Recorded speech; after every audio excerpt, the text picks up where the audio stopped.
Hey y'all, it's me, Jenny, Real Talk New York with. They caught up in vanity. What a calamity. Them got the audacity. Them got the audacity. So I'm just getting ready for work. I'm about to start getting ready for work. Okay, so let's talk. I want to tell y'all something, right? Avoid working at any customer service jobs. Avoid that type of position in 2022. The world is getting really bad, okay? I'm just telling y'all, this is an honest truth. I think this is excellent advice I'm about to give because I've seen this firsthand. I've lived this. I'm a stylist, so it's somewhat customer service job, but it's not 100% customer service because you could be quiet the whole time and do their hair and not really say much. But customer service, I'm talking about front desk, receptionist, airline position, CSR, customer service. I used to do CSR years ago. I used to be a customer CSR for the airlines. Don't do those jobs. Anything that you got to deal with the public face to face. Sorry, I'm coughing. Don't deal with, avoid them. If it's the only job you could get, take the job. But me personally, if you want a peaceful, happy life, and this is what I try to, give you smart advice on this channel, avoid customer service jobs. These people are toxic, most of society now, poisonous, projectors. Most people are not conscious enough to know what's really going on. Whatever anger issues they have, they're looking for someone to take it out on. And who's a better fit to take it out on? A worker, somebody they think less than, somebody they think that they're less than, somebody who think that they're giving them money so they could talk to you any type of way. Avoid customer service job. These people in society are so poisonous and so toxic. When you're doing your job and they're not happy, they're going to come and bring their problems on you. They're going to come cause confusion. You'll be so drained at these jobs to the point where you go home and it's not that you did physical work. You just dealt with toxic people all day to the point where you don't have no energy, to the point where you can't do nothing at home because of your job draining you. And we live in a spiritual world. A lot of people don't know that. Spirits. Energy vampire. We are spirits. We're soul, heart, and spirit, and a mind. We're spirit. Okay, we're spirit. Once our spirit leaves our body, we're done. You understand? So we live in a spiritual bad energy. A lot of people who carry that bad spirit, bad energy, they're looking for a way to relieve themselves from all their negativity and toxicity. All right, for instance, I'm gonna give you an example. Right, I remember when I used to work, and I could talk about this job now because I no longer work there, and I wouldn't go back there. So these Karens are dangerous too. Karens are dangerous. Let me repeat this in case it wasn't clear. So I was working at my job, whatever, and I went to the job, and I guess they were a few minutes late because I'm not the one who opened. So somebody else opened at my job, right? So I guess there was a lady there, and she must have been a CEO of a company. Let's call it that, because that's what she made it seem like. A CEO of a company, and must have been having a meeting that she had to attend. So I guess the person to open the salon opened the salon a little bit late, right? So because so she opened the salon a little bit, so I guess she was late for her meeting. So when everybody went in, I started packing up, get my brush together, clean my brush is already clean from the night before, but set up and organize my station. So then I go ahead and call the client because I'm like on top of my job. When it comes to my work, I'm on top of work, period. That's my career. I've been doing it for so many years. I've been a stylist for my whole life. I've been a real hairstylist, not a pretend stylist, YouTube stylist that pretend on YouTube. No, I've been a real stylist my whole entire life. So I came out to get the client. The client started railing up. Oh, you know what? I'm late. You need to hurry up because I'm late. And I have 15 employees waiting on me. Karen, again, let me repeat myself how Karen behaved. You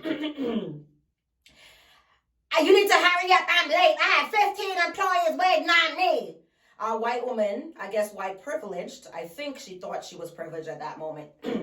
Okay, I sat there and I listened to her carry on. I allowed her to carry on and make a scene. And then when she was finished, I said, ma'am, ma'am, ma'am. I had to like position myself so she could be with me instead of being all over the place in her privileged imaginary world. Because not with me. I don't bow down to people. I'm doing a service, and I'm gonna do the best that I can. But I need to be respected. I'm not gonna be disrespected by you while I'm doing a service. Okay, so I said, ma'am, your bad day is not my bad day. Your problems is not my problem.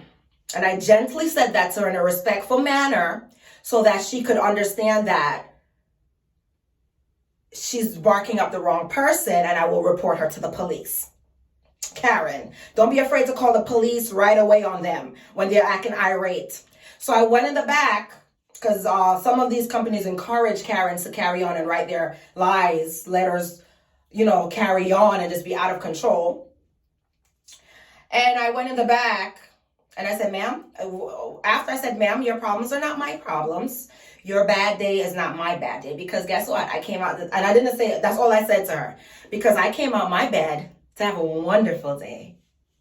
I came out my bed to spread love and joy and make the world more beautiful by styling hair. That's in my mind. So I went in the back and I explained to the manager I was intimidated. I was humiliated. And I was attacked verbally. And I explained to the manager that, okay? You'll never be afraid to call the cops on an irate Karen because those are the types that say you stole, robbed, harmed, cussed. You humble yourself. And when you see these women, especially if you work in like those upscale places that, some white women feel privileged and they feel like they call the cops on them. When they start wilding and going crazy, you call the cops because they're manipulative liars and they will write a letter to corporate lying. So make sure everything is documented. So because I'm smarter than them, I'm not a typical person that they're used to bow down to them because obviously they've been getting away with this behavior over and over and over again. I think they like to bully black people because they look at black people less than, except somebody who's intelligent. They meet somebody who they cannot bully. You know that the police is for everybody. There's no race for the police. You call the police, they're going to show up. When they start getting irate, I went in the back and I explained to my manager I was being attacked.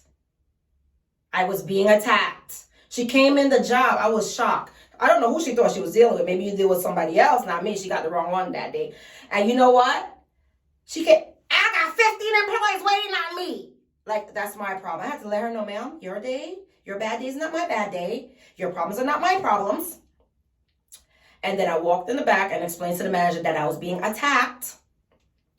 So everything could be documented because they're the type to go and tell a lie and write to corporate if you work for these corporations. So I went in the back. You have to calm yourself dealing with these people. I went in the back and I told the manager what transpired. Like I was being verbally attacked by a woman.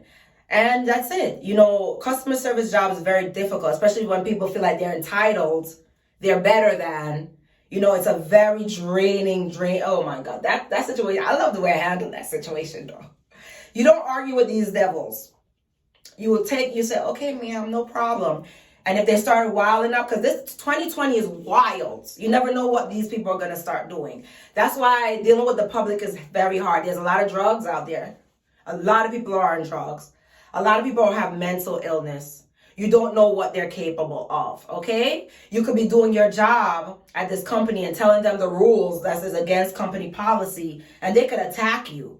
These people are dangerous. They took a female's life in Burger King, and she was at work over there in the Bronx and stuff. It was on the TV. Was it the Bronx? Sorry, it was Harlem. I'm sorry, a young, pretty girl in Harlem They took her life at Burger King as she was working. Be careful about these customer service jobs. There's a lot of toxic, poisonous people out there. They're looking for somebody to put their problems on. They're not happy. Be careful. You understand what I'm saying? That's all I'm saying. But I know how to handle myself. And I would say, you know what? I know how to keep calm and handle myself. Your problems are not my problems. And then I went to the manager and told, you go to a job, you're giving a service, but you're not begging anything. You have a service, you provide a service, you have a skill, you have a talent, or whatever it is. You're giving a service, you should be respected. You're giving a service, you should be respected. You work hard for your talent and your skills. You train for that job. It should be an equal exchange of respect. But these people coming, talking to people on customer service all crazy. Like their problems is your problems. Their problems is not your problems. And then to avoid this situation, avoid any customer service where you have to be direct, where you got to greet these devils, where you have to be the front line. I think the best jobs now to have in 2020, computer jobs, any job on the computer, any job in the computer that you're not dealing with people, any job in the stock room that you're doing stock, that you don't have to deal with the public, any job, because there's a lot of toxic poison. I'm telling you, avoid customer service job. And I have a lot of stories about toxic work environments, because I didn't even get on the co-workers. I've been through stuff. I have experience. That's the reason why I know this channel is going to be real. It's going to be good, because I have so much experience. I could write a novel on my life of the BS. A novel, literally, of the BS and the nonsense. But I'm in a good place now because I'm smart. I learned. I know how to deal with people. Just really get as far away from them as possible and block them out your life. And you have so much peace. And then what I'm saying, avoiding customer service job, because that job is very draining. You come home, you can't do your side hustle. You can't make your extra money on the side because your main job is draining and sucking you dry because of the customer service. Work in the stock room. Avoid these devils. I'm going to tell you so much stuff. Y'all, I got so much stuff I got to tell you. I got to tell you about one thing, because I'm not at that job no more. I can expose toxic work environments. Real Talk New York with Janika. Big up yourself. Lodge up yourself. Y'all. Subscribe, share, support. It's your girl. I'm giving good information. Bye, guys. Love you.